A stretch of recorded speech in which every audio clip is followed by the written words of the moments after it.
Hey there, survivors. Thanks for tuning in to tonight's episode. If you're new here, please consider subscribing. It really helps me keep these stories coming. And while you're here, let me know in the comments where you're listening from. Now let's get started. I'm recording this now in case I don't make it out. I've got less than half battery left, no signal, and the vents have started rattling. I don't know if that's the wind or something worse, but I need to talk. I need to tell someone what happened. What's still happening? We lied. From the start. That's the part I can't stop thinking about. I sat in the back row of the classified briefings. I watched the slides. I signed the compliance orders. Then I stood in front of cameras and repeated what I was told. The situation is under control. The outbreak is isolated. But it wasn't. The first confirmed case wasn't in some remote outpost or hidden town. It was 23 floors below the financial district, in the same facility where we tested containment measures years ago. We were supposed to have protocols. We had drills, simulations. But none of that meant anything when the people in charge were more worried about public reaction than public safety. By the time we deployed barriers, the elevators were already jammed with infected. One maintenance crew tried to weld the lobby doors shut. That bought maybe 3 hours. Then the glass shattered inward, and it was done. I stayed because I had clearance, and I thought that meant I could help. Maybe fix something, maybe warn someone. But that's not what clearance means in a crisis. Clearance just means you get a better seat to watch everything collapse. The night they pulled the last of the National Guard out, I was in the city monitoring the evac routes. The streets were supposed to be cleared by midnight, but cars were still gridlocked past dawn. Whole families stranded in tunnels, people breaking their own windows trying to escape. At 5:32, I got the order. Shut it down. No more convoys, no more transport. Anyone still inside the quarantine zone was to shelter in place until further notice, which meant no one was coming, which meant they were never coming. Now it's 2 days later, maybe 3. Hard to tell anymore. The power grid's down in this district, and I've stopped trusting my watch. I'm holed up in one of the backup monitoring stations, level 4, beneath the West Metro terminal. We used to use this place to run drills. Now it's the only thing between me and what's moving upstairs. There are 3 entrances. I've sealed 2. The third is behind a hydraulic blast door, but it's old and groans every few minutes like something's leaning on it, or listening. I still have surveillance feeds from 3 traffic cams and a thermal drone that never got recalled. Every hour or so, I cycle through them, hoping for something useful. Sometimes I see survivors, people moving in pairs, ducking behind wrecks, dragging carts of supplies, but most don't last long. This morning, I watched 2 brothers get chased down 8th Avenue by something that didn't even look human anymore. Might have been one of the fast ones. Those sprinting types that never seem to tire. Not like the others, the shamblers. This thing moved like it remembered how to run, like it enjoyed it. The smaller brother tripped on broken asphalt. The other tried to pull him up, got him halfway to his feet, then froze, just for a second, long enough. The thing reached them.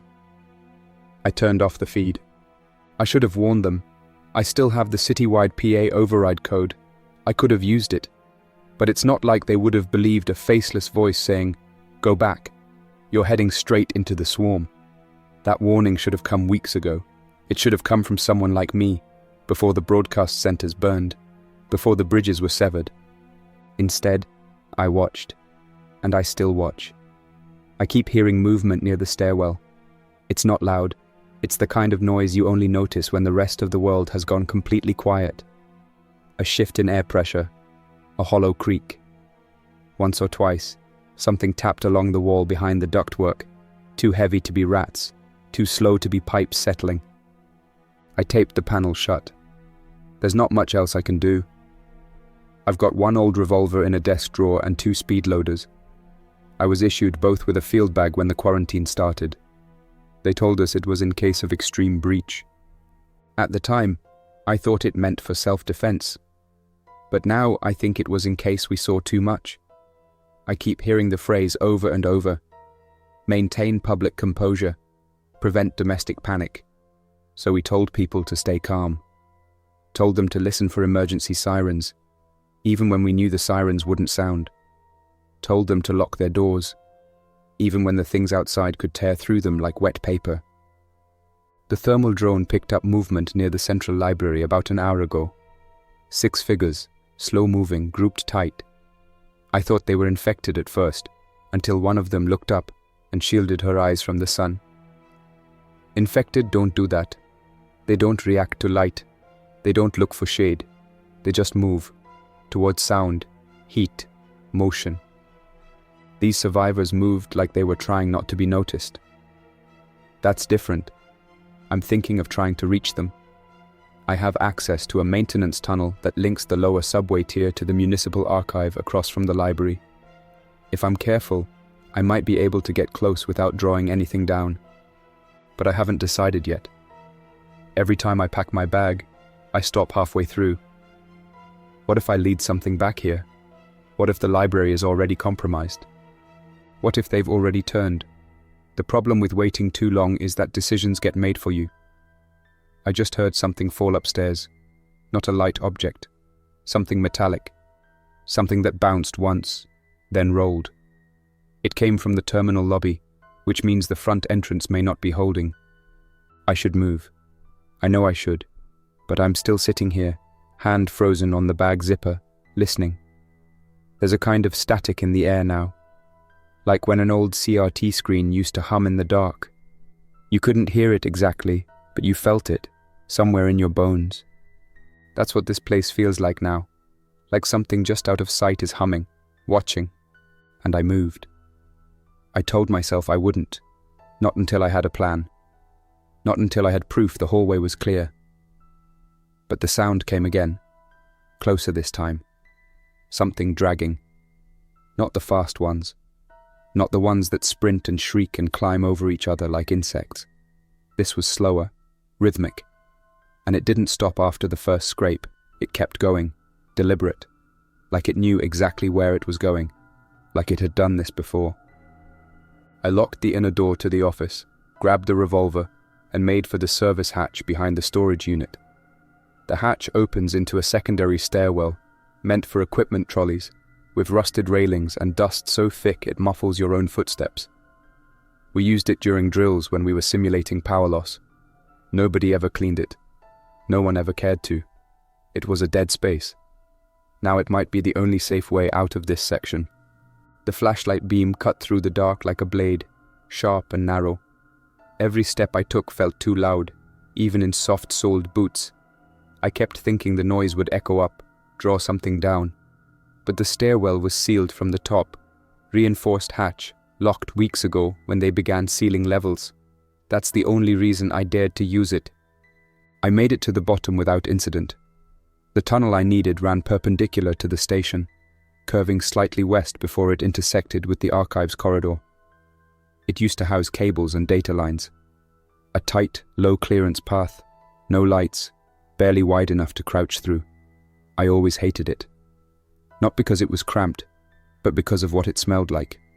Even when the world was still intact, this tunnel smelled of moisture, stale copper, insulation glue, and something sweetly chemical, like printer toner or burnt sugar. Now it smells like rot. Not constant, not overwhelming, just threaded through the air like a memory, a warning left in scent. I crawled with the revolver strapped to my chest, one hand holding the flashlight between my teeth to keep it steady. The beam kept catching glints in the dust, shards of glass from broken bulbs, droplets of water, rust flakes, each one jumping like motion in my peripheral vision. The tunnel breathed around me, not literally, but it felt like it. The walls too close, the air too tight, and always the dull hum of the earth above, groaning beneath a dead city. About 20 meters in, the tunnel widened into a service junction. Here, 4 conduit branches diverge, each marked with fading paint. Water line, data A, com primary and restricted, archive feed. I went for the last one. It took longer than I expected to reach the hatch into the municipal archive sub-basement. The latch was rusted, I had to pry it open slowly, careful not to let the hinges squeal. Once inside, I paused, held my breath, counted. Nothing. The air was cooler here, drier, no smell of rot. And faintly from somewhere above, I could hear voices. Not clear ones, not speaking, just the rhythm of people moving, whispered instruction, the sound of something being dragged, furniture maybe, or supplies. I didn't want to risk calling out, not yet. I've seen enough to know you don't call out unless you're absolutely certain of what's listening. Instead, I moved through the basement shadows, past rusted shelves and cracked masonry. The building had been retrofitted a dozen times, and the foundations didn't match any of the newer city maps. The floor dipped unevenly. Pipes ran along the ceiling like veins, some of them leaking quietly into metal buckets set out by long-gone custodians. A flicker of light ahead. Lantern, battery-powered, placed low behind an overturned cart near the stairwell. And then, movement. A girl, maybe 16, crouched beside a cardboard box, rooting silently through it with gloved hands. She didn't see me. Her face was tight with focus, dirty, smudged with soot or ash. She had a crowbar slung through her belt and what looked like a flare gun tucked into the side pocket of her oversized jacket. I stayed in the shadows, waited. Someone else appeared at the top of the stairs. A man, tall, unshaven, holding a length of pipe wrapped with electrical tape. He looked down at her, said something too quiet for me to hear. She replied with a nod, held up a can, beans or fruit maybe, and he gave a thumbs up before turning back out of sight. They weren't infected. That much was clear. They moved with caution, not instinct. They whispered. They coordinated. These were the same people I'd seen on the thermal feed. Survivors. I waited until the girl was alone again. Then I stepped forward slowly and let my foot scuff the floor deliberately. She froze, didn't run, didn't scream, just slowly reached for the crowbar without turning. "Easy," I said. My voice rasped out from the dryness of my throat. "I'm not infected. I came through the south tunnel. I saw you on a drone feed. I think we might be the only ones left this side of the river." She turned slowly, eyes sharp, mouth pressed in a line. "You alone?" she asked. "I am," I said. "For now." She nodded, almost imperceptibly, and gestured for me to follow her back up the stairs. The main floor of the archive had been converted into a makeshift holdout. Filing cabinets and old desks formed a barricade around the center reading room. There were 4 others, 2 men, 1 woman, and a boy no older than 10, curled up asleep under a quilt of silver survival blankets. They watched me as I stepped inside, not reaching for weapons, not yet, but alert, measuring, judging. The girl said, "He came through the tunnel, saw us on thermal." One of the men, wiry, sharp-eyed, nodded. "You military?" "No," I said. "Civilian agency, logistics. I had access to infrastructure feeds, drone scans. I stayed behind after the last evac." "Why?" "Because I wanted to help. Because I believed it wasn't too late. Because I thought maybe we could hold the lines if someone just stayed to coordinate. Because I thought the virus couldn't spread past the gates. Because I was wrong." "I thought I could do more good from inside," I said. He seemed to accept that, or at least didn't challenge it. "We're trying to make it to the evacuation signal," said the woman, older than the others, maybe late 50s, calm and clear-eyed. "There's been a shortwave pulse every morning at 6. It repeats coordinates, Southern Rail Junction, 5 clicks from here." I'd heard it, garbled, weak, likely automated. "That site was overrun 4 days ago," I said quietly. "I watched it happen. A convoy never showed. The broadcast is looping." The silence that followed was thick. "I'm sorry." The boy stirred under his blanket. The others turned away. I understood. Hope is hard currency in this world. You don't spend it lightly, and when someone tells you it's counterfeit, you don't thank them. I didn't stay long. They offered me water, and I took just enough to refill my bottle. I gave them my second speed loader, the pocket solar charger, and the city map I'd marked with safer routes. In return, the girl handed me a pair of flare strips, motion-activated, adhesive-backed. Silent alarms, basically. I placed one on my pack and thanked her. "You sure you don't want to stay?" she asked. "If I stay, I'll draw attention. I'm carrying a drone ping. If they're tracking movement, I can lead it away." "Where?" I looked toward the southern stairwell, toward the surface. "Up," I said. They didn't stop me. The stairwell was cracked in places, ivy pushing through from outside, rainwater staining the steps. Each level grew lighter as I climbed until I reached the ground floor and paused behind the sealed door. I waited, listened. No sound. I opened the latch, just enough to peer through. The city outside was burned. Not just damaged. Burned. Blackened wreckage. Twisted streetlights. Melted asphalt. But beneath that destruction, something worse. Movement. Dozens of them. Not the sprinting kind. Not the shriekers. These were slow, shambling, but coordinated. They weren't hunting, not in the usual way. They were waiting, forming lines, stopping, starting again. It was like watching a silent procession, and they were moving toward the library. I closed the door slowly, turning the latch without letting it click. Then I backed down one step, two, until I was out of the light. I stood there, just inside the stairwell, breathing through my nose, not moving, trying to understand what I'd just seen. They weren't behaving like any group I'd observed before. I'd watched infected tear through supermarket aisles, crawl under gates, slam themselves against fences until bones broke. I'd seen the sprinters chase motorcycles through tunnels like starving wolves.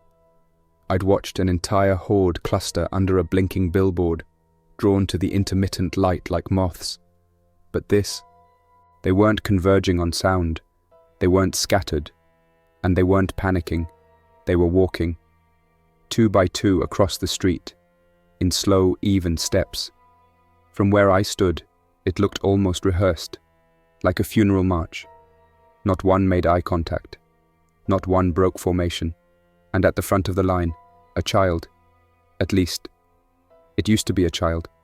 Small frame, no shoes, hair clumped with dirt.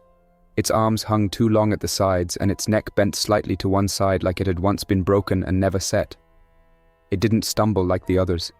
It didn't drag a foot. It walked like it knew where it was going. Beside it was something worse. I only saw it in glimpses, between the gaps in the barricade. A tall figure, too thin to be human. Shoulders jutting like broken branches, head low, arms swaying loosely, joints too loose.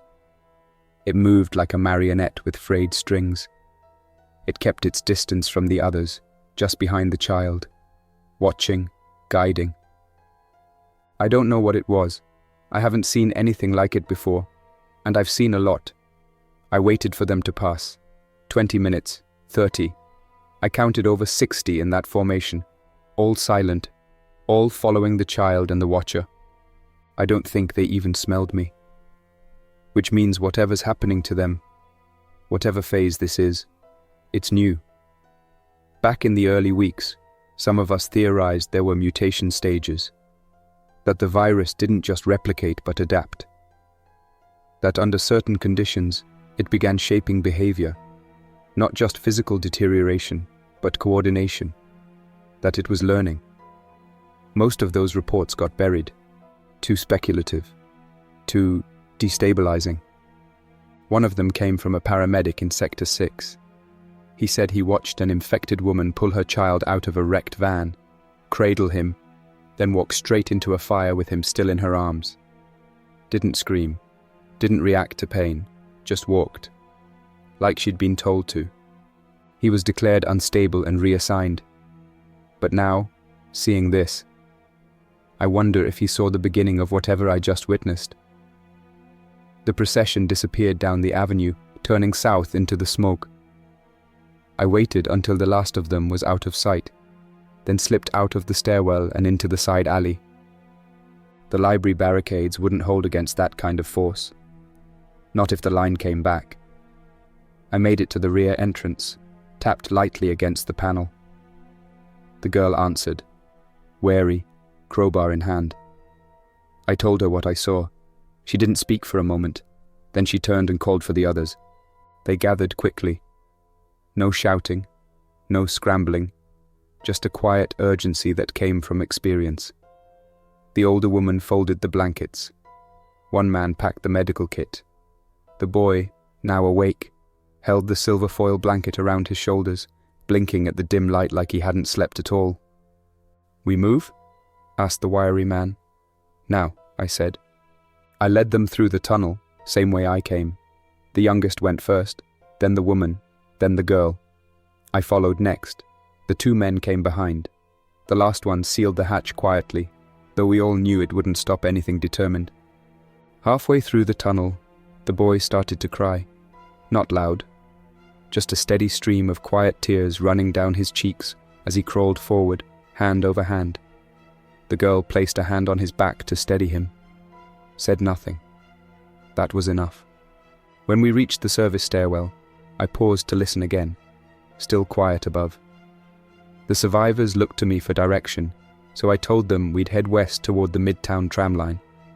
There was an emergency relay station there, off the grid, solar, partially buried. I didn't know if the tower still worked, but if we were lucky, we could broadcast a signal. Even a short-range ping might be picked up by civilian ham relays or leftover drones. We moved in a tight group through alleyways and side streets, past overturned cars, empty storefronts, shattered kiosks. A clothing shop's mannequin had been torn through the window, its head removed, one arm missing, spray-painted across the glass. "They're not dead, they're waiting." The boy stared at it. The girl pulled him away. We moved faster after that. About 4 blocks in, we found the remains of a barricade checkpoint. Military grade, concrete segments, barbed fencing, tarps, abandoned, scorched in places. Flies buzzed thick around a collapsed field cot stained dark with something old. No bodies. But the smell told us enough. The wiry man, name was Colin, I think, scouted ahead to the corner, then froze and raised a fist. We followed his line of sight. At the far end of the avenue, maybe 50 meters down, stood a lone figure. Man-sized, arms limp, clothes stained, face downcast. Not moving. Not until we stepped closer. Then it tilted its head, not toward us but upward, toward the sky. And then it howled. Not a scream, not a roar, a signal. We backed up fast. Too late. From the alleys on both sides they came, sprinting, hunched, eyes wide and bright with some internal fever. Not part of the procession. These were wild, feral, the fast ones. We ran. We didn't shoot. Too loud. Not yet. The girl grabbed the boy. Colin took the woman's hand. The other man, Vic, held back long enough to toss a flare down the center of the street. Bright, loud, enough to draw half the pack. I don't know how he made it back to us, but he did. We ducked into a parking structure, ran up 2 levels, hid between half-wrecked sedans. The infected flooded the ground floor but didn't pursue upward. Not right away. Some stood beneath the ramp, twitching, growling in low tones that almost sounded like speech. Others clawed at the support beams. One rammed its shoulder against a concrete pillar again and again, like it couldn't feel the impact. Eventually, they dispersed. Not all of them, but enough that we could slip out through the opposite stairwell 2 hours later. It was sunset when we reached the tram line. The relay tower still stood, crooked, the top antenna cracked, but the solar panel still faced the sky. The terminal box was locked. Vic used the crowbar. Inside, dead battery, 1 emergency signal unit, and a handheld receiver. I wired the charger from my kit, used jumper leads to link the battery. Waited. 10 minutes. The panel lit up. I didn't know what to expect. Maybe static, maybe silence. But there was a signal, weak, repeating. 6 digits, then a phrase. Shelter remains active. Broadcast every 12. Repeat, Delta. 6, shelter remains active. I looked up. The others had heard it too. The boy was smiling. Just a little. The girl crouched beside the woman, who was mouthing the coordinates, memorizing them. Colin looked to me. "You trust it?" I didn't know, but it was better than nothing. I copied the coordinates onto a map fragment, checked direction. We'd need to move through the eastern corridor. Old maintenance lines mostly, some above ground, some through storm tunnels. We'd leave at dawn. The others settled in for the night. I volunteered for watch, not because I wasn't tired, but because I couldn't close my eyes knowing what was still out there. Not after what I'd seen marching through the streets. Because that child and the thing beside it had changed something in me. This outbreak wasn't just spreading, it was evolving. And I wasn't sure we were still the dominant species. The city wore a thin veil of smoke, drifting low between buildings like something spilled and forgotten. Windows stared down hollow, their reflections broken by the last light of pre-outbreak civilization. An old billboard still blinking half of a canned soup ad, flickering into silence every few minutes. We moved in single file, packs tight, weapons quiet. No one spoke, not even the boy. He walked with the others now, shoulders low, jaw set, like he understood. I led them toward the old maintenance corridor that ran under the elevated highway. It hadn't been used in years, not since the rerouting projects gutted the East Line. I knew about it only because I'd reviewed infrastructure blueprints during the city's emergency planning stage. We were supposed to reinforce it as a backup evac route. We never did. The entrance was buried beneath collapsed fencing and a cracked mural that read, "Together Stronger." The irony wasn't lost on any of us. Colin cleared debris while the girl lit a flare just long enough to see the steps. We went down fast, sealed the door behind us with a bolt and a steel pipe from the wreckage. The tunnel sloped downward, deeper than I remembered. Air was cooler, damp, tinged with mildew and copper. A faint breeze moved against us, like the tunnel itself was breathing. Our flashlights cut beams through the dark, narrow, trembling, barely pushing back the black. The walls had begun to flake, insulation peeling in long ribbons, and moss had crept up from the floor in places, soft underfoot. We reached the first branch 10 minutes in, an access junction that ran under the river. Ahead, silence. Nothing stirred, but the second we crossed the threshold into the main pipeline, the girl stopped. Her flashlight swept left, then right, then she turned it off. "Don't move," she whispered. We froze. I strained to hear what she caught, but it wasn't sound. It was the absence of sound. The kind of silence that doesn't feel still but loaded, like something is waiting for you to fill it. 100 feet ahead, something shifted, a faint scuff. Then another. Then nothing. I dropped to one knee, scanned the tunnel with the IR lens in my scope. Faint heat signatures. 3, no. 4, not moving, standing still. We backed up, careful not to touch the walls. The moss was too soft to echo, but metal pipes above us groaned slightly with the temperature shift, and one of the figures ahead twitched. It was a sprinter. You could tell by the stance. Leaning forward, arms bent, one leg angled back like it had never stopped running. But this one didn't charge. It didn't move at all. It just stood, half in shadow, until its head slowly turned toward us. It didn't react to light. It reacted to heat. We needed another way through. Vic pointed to a hatch built into the right wall, a crawl space meant for maintenance bots, barely wide enough for a grown adult. No way we could all go at once. Colin slid in first, dragging a section of steel rebar. The older woman followed, then the boy. The girl went next, then Vic. I stayed last, holding the panel half shut until their feet disappeared into the dark. Then something screamed. Not ahead, behind. I turned, just enough to see the far end of the corridor ignite with motion. 4, maybe 5 figures sprinting in full silence. No sound of feet, no breath, just air tearing in their wake. I dove into the crawl space, yanked the hatch behind me, felt something slam into the other side as it locked shut. The space ahead was total dark. I crawled fast, elbows catching on rusted edges, breathing shallow.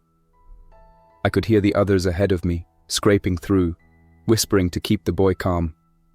My legs cramped halfway through, but I didn't stop. Not until I felt the air change, open up into something larger. We emerged into a vertical shaft, old service chamber with a rusted ladder climbing upward toward a distant pinprick of light. One by one we climbed. Vic boosted the boy, then followed. I climbed last, pausing once to look back down the crawl space. Nothing behind me, but the hatch was dented inward. They were learning how to test locks. We reached street level just outside the quarantine wall. What used to be Zone Red 4. Before the military left, this place had been a kill zone. Mines, patrols, checkpoints every 100 feet. Now, just broken concrete, tattered flags, and bones ground into gravel. But it was clear, for now. We crossed through the outer lots and moved into the residential ring. Not much left here. Burned-out apartments, looted clinics, abandoned cars. A school bus sat sideways across the road, its roof torn open like a can. The girl wouldn't let the boy look inside. Past the 5th intersection, we reached the coordinates, Delta 6. It looked like a substation. Brick, single floor, vents along the roofline. Door painted red, reinforced. Satellite dish mounted on the far corner, tilted but intact. I keyed the door buzzer. No response. I tried again. A voice crackled through the speaker. Low, male, tired. Signal range? Mid-city, west of the breach, I answered. A pause. How many? 6, 5 civilians. 1 with access credentials. Longer pause. Prove it. I recited the secondary clearance string. I hadn't used it in weeks. Wasn't even sure it would work. But the keypad clicked. Door unlatched. We stepped inside. Dim lights, warm air, generator hum, clean floor. Inside were 2 men, armed, alert, exhausted. One woman sat behind a terminal, cross-referencing signals. A map on the wall showed infected clusters drawn in red wax pencil. Most of the city was red. What wasn't red was grey. Grey meant unknown. "Anyone following you?" the lead man asked. "Sprinters in the tunnels. We locked them out." "Good. Sit. Rest. We rotate evac runs every other day. Next departure is in 36 hours. Colin let out a long breath. The older woman sat. The boy drank water without being told. The girl looked at me. "We made it," she said.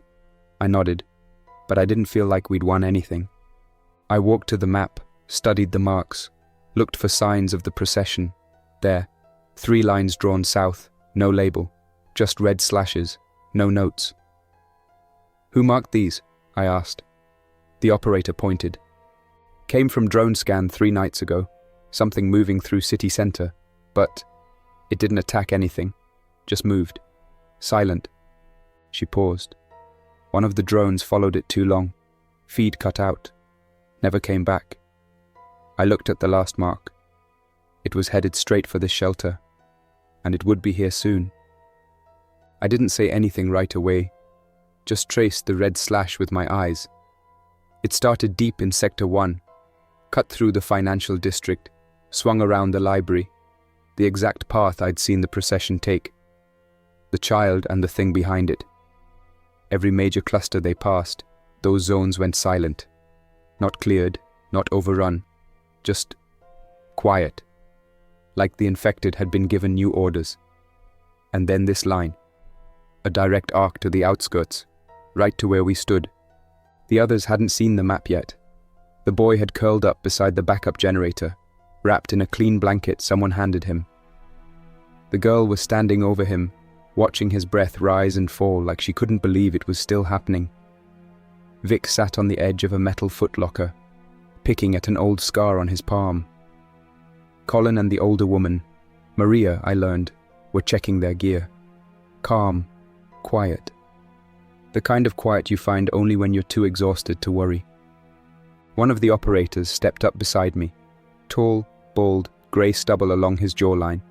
His badge was half torn, name unreadable. Didn't matter. "You've seen this line before?" he asked. "Yes." "And?" "It's not a standard horde. Tell me something I don't know." I turned to him. "They're not searching anymore. They're herding, consolidating. He raised an eyebrow. Not just movement toward noise, not just heat, purpose, direction. They don't scatter when confronted. They wait, they coordinate. There's leadership now. Something's directing them. He didn't laugh, didn't argue, just rubbed his temple and muttered, "So it's happening here too." I asked what he meant. He said 3 other relays, just like this one, went silent within hours of spotting that kind of line. They didn't get overrun. No mayday, no panic, just black signal. By the time scouts reached the sites, they were empty. No bodies, no survivors, no signs of struggle. Only one thing remained the same, the scent of something burned that shouldn't have burned. That's when we made the decision.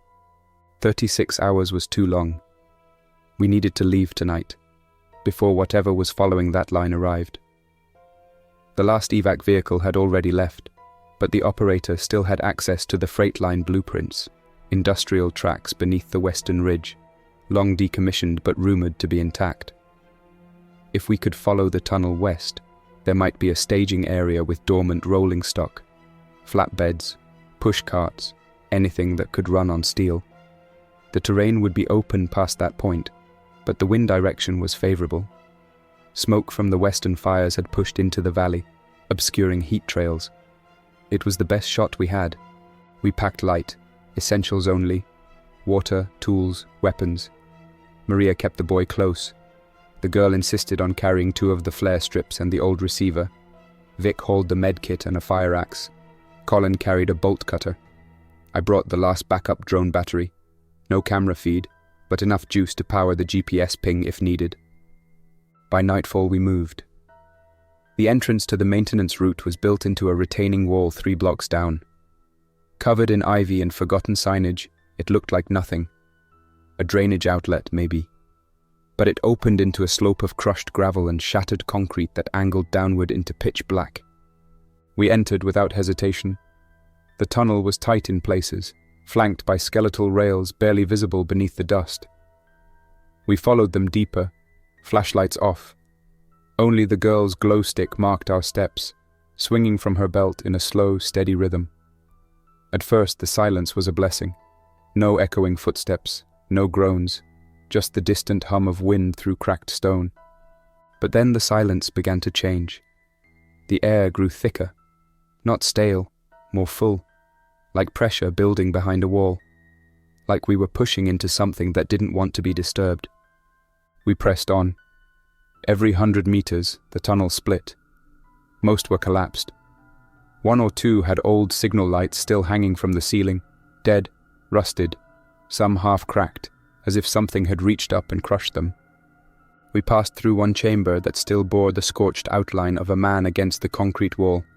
Charred black, arms splayed. An electrical blast, maybe, or something else. No one spoke. About an hour in, we reached the junction. The room was massive. A switching station with 3 branching rails, a rusted console, and a railbed slope leading upward to a distant slit of orange light. An exit, possibly the far ridge. We paused, regrouped, took inventory. Then something moved. Not inside the tunnel, on the console, a single light. Red, blinking. The operator stared at it, eyes narrowed. "There's no power in this sector." I started to speak, then stopped. The blinking wasn't random. It was a code. 3 short, 3 long, 3 short. I didn't need to say it out loud. Everyone knew. SOS. Colin moved first, stepping closer to the console. He waved his flashlight over the wiring. No sign of a battery. No panel connected, just dust and rust and silence. Then the light blinked again, once, and stopped. And from the tunnel behind us came a sound I'll never forget. Not a roar, not a scream, a voice, soft, childlike, calling a name. None of us moved. No one answered. But we all heard it. The same tone, the same voice, as if it had chosen something familiar. Something it knew would make us hesitate. The boy stepped forward, stopped, looked back at Maria, unsure. "It's not real," I said. "Don't respond." But it came again, this time closer. Same voice, same name, same rhythm. The girl pulled a flare from her belt, lit it, tossed it down the path we'd come from. Red light blossomed, bouncing shadows across the walls. And there it was, the child, standing in the center of the track, feet bare, arms limp, face turned away, and behind it, the tall figure. Taller than I remembered, arms longer, hands dragging the ground. Its skin moved like wet fabric, no face, no sound. It didn't rush us, it just waited. And slowly, behind it, the infected emerged, silent, in rows, filling the tunnel. The procession. Colin stepped back toward the console. We need to go, now. Vic broke the emergency lock on the West Line cart bay. Inside we found a flatbed pushcart. No engine, just a crank and brake system. It was enough. We loaded fast. Vic and I manned the crank. The girl held the flare gun, pointed backward. The boy sat between Maria and the operator, clutching the map like it was a lifeline. We pushed off. The cart gained speed slowly, metal wheels shrieking once before falling into rhythm. The track climbed. The procession didn't follow, but it didn't leave either, just watched. And then the child tilted its head, and all at once, the infected turned and walked away. Not scattered, not hunted, just turned. A full retreat, like they were done. We reached the ridge an hour later. The cart nearly flew off the rails, but Vic braked just in time. We staggered into the open air, into smoke and starlight, into a world we no longer recognized, but hadn't yet lost. No one chased us, no one waited. The map we carried led us west, toward farmland and flickering radio towers. There were other voices on the wind now, fragments of broadcast, distorted but real. And for the first time in weeks, I started to believe we might have made it. But I never stopped watching the tree line, because I know it's not over. It's just changing. We thought this was a virus, a sickness, a breakdown. But it's not. It's a restructuring. And we are not the architects. We are the ones being sorted. That's all for now. Thanks for listening. If you enjoyed this story, don't forget to like and subscribe for more unsettling creepypastas. Your support keeps my channel alive. Until next time, stay quiet, stay vigilant, and trust nothing, not even the silence.